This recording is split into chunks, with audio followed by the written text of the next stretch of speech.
Boston's Seaport has emerged as the new downtown trendy neighborhood. Marked by construction, shiny glass buildings, and beautiful views, the neighborhood is attracting business from all over the world.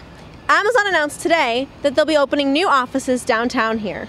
5 years after the Boston Marathon bombing, thousands of runners are gearing up to run the 122nd annual event. Here at the finish line at Copley Square, there are memorials remembering the victims from the tragedy. While economists speculate the future of the markets, the Fed seem confident in the economy, raising the interest rates. Dirk Hackbarth predicts the rates will likely rise at least one more time this year.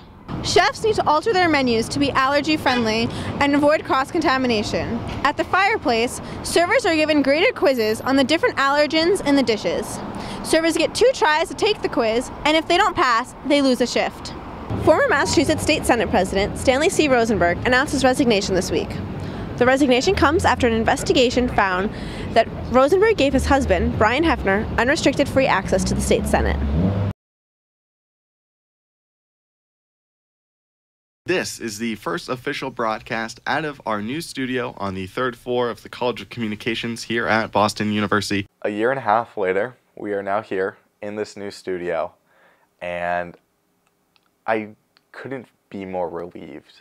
I don't think I've really gotten over the honeymoon period yet with the new studio. Every time I walk by it, I kind of have to pinch myself, like, is this really real? On October 4th, WTBU opened their brand new state-of-the-art studio.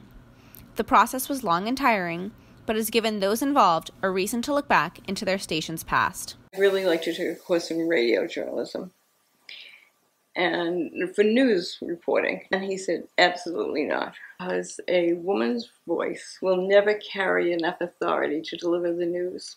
While Shirley wasn't allowed to be on the radio during her college career, Robin Schultz was breaking through the testosterone-laden atmosphere of WTBU as the first female DJ.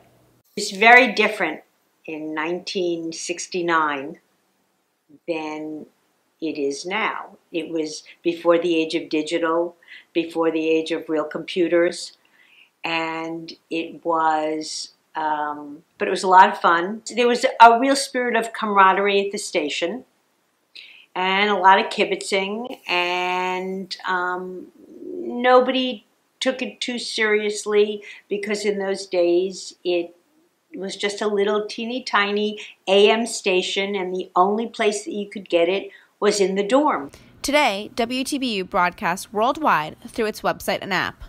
But while WTBU's technology has changed, the spirit of WTBU remains. I think the most challenging part, especially being part of the executive board for WTBU, was continuing that sense of community here that WTBU embodied before the fire. Our Thursday night event is here to celebrate the reopening of the new studio, but also to celebrate our DJs.